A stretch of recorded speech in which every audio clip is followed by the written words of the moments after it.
దాయాది దేశాల మధ్య ఉద్రిక్తతలు తీవ్ర స్థాయిలో కొనసాగుతున్న వేళ ఎవరూ ఊహించని రీతిలో కాల్పుల విరమణ ఒప్పందం కుదిరిందని అమెరికా అధ్యక్షుడు డొనాల్డ్ ట్రంప్ ప్రకటించారు. సోషల్ మీడియాలో ట్రంప్ చేసిన పోస్ట్ అందరినీ ఆశ్చర్యానికి గురిచేసింది. అప్పటి వరకు ఈ వ్యవహారంలో అమెరికా పెద్దగా జోక్యం చేసుకున్నట్టు కూడా కనిపించకపోవడమే ఈ ఆశ్చర్యానికి కారణమైంది. ఈ నేపథ్యంలో అసలు ఏం జరిగింది అన్నది భారత అధికారులు వెల్లడించారు. భారత్ ముమ్మరంగా దాడులు చేస్తున్న వేళ పాకిస్తాన్ నుంచి కాల్పుల విరమణ ప్రతిపాదన అందింది. శుక్రవారం ఉదయం 9 గంటల ప్రాంతంలో భారత director general of military operations DGMO lieutenant general Rajiv ఘాయ్కు Pakistan DGMO manager general Kashif Abdullah హాట్లైన్లో ఫోన్ చేశారు. ఈ సంభాషణలో కాషిఫ్ అబ్దుల్లా కాల్పుల విరమణ అంశాన్ని ప్రస్తావించారు. అమెరికా విదేశాంగ మంత్రి Marco Rubio Pakistan army chief general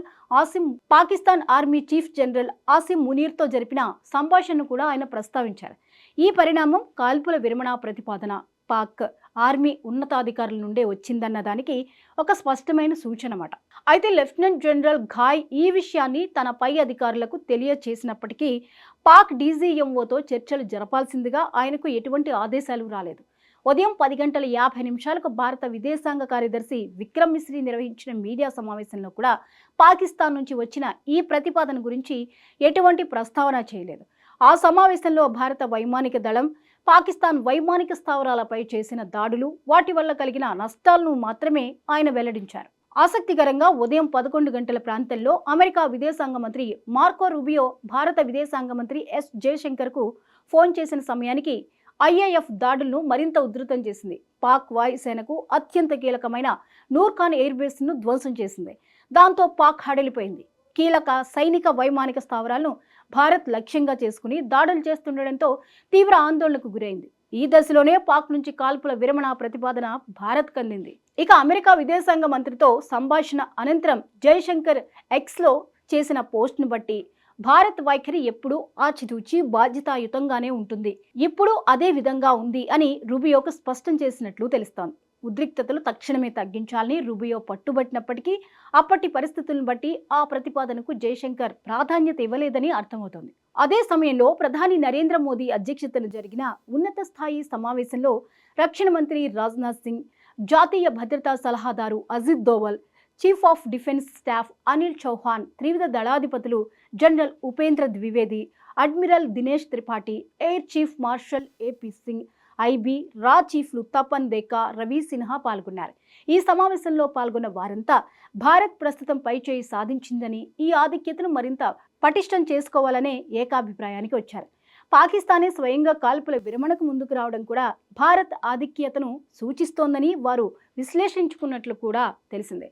బలగాల అధిక మనోస్థైర్యం, తగినంత ఆయుధ సంపత్తి, ఆర్థికంగా మెరుగైన స్థితి, అంతర్జాతీయ సానుభూతి, హిందూ మహాసముద్రంలో భారత నౌకాదళం బ్లూ వాటర్ సామర్థ్యం వంటి అంశాలు భారత్కు అనుకూలంగా ఉన్నాయని సమావేశంలో అంచనా వేశారు. ఇలాంటి పరిస్థితుల నడుమ కేవలం కొన్ని గంటల వ్యవధిలోనే భారత్ పాకిస్తాన్ మధ్య కాల్పుల విరమణ ఒప్పందం కుదరడం అనేక మందిని ఆశ్చర్యానికి గురిచేసింది.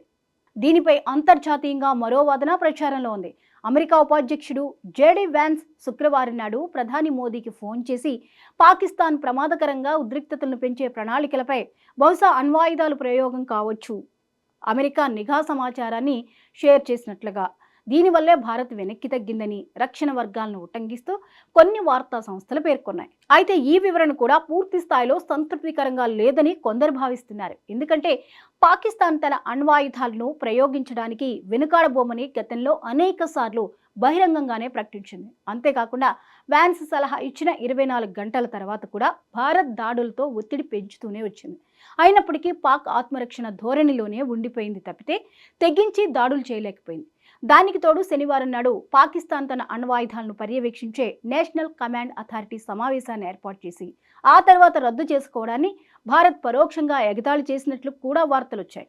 ఇక్కడ గమనించాల్సిన విషయం ఏంటంటే ఈ కాల్పుల విరమణ ఒప్పందంపై ప్రధాని మోదీ, హోంమంత్రి అమిత్ షా, రక్షణ మంత్రి రాజ్నాథ్ సింగ్ నుంచి ఇప్పటి వరకు ఎలాంటి అధికారిక స్పందన రాలేదు. ఈ నేపథ్యంలో భారత్ పాక్ మధ్య హాట్లైన్లో డీజీఎంఓల స్థాయిలో జరిగిన అయితే ఈ కాల్పుల విరమణ ఒప్పందంపై ప్రధాని మోదీ, హోంమంత్రి అమిత్ షా, రక్షణ మంత్రి రాజ్నాథ్ సింగ్ నుంచి ఇప్పటి వరకు ఎలాంటి అధికారిక స్పందన రాలేదు.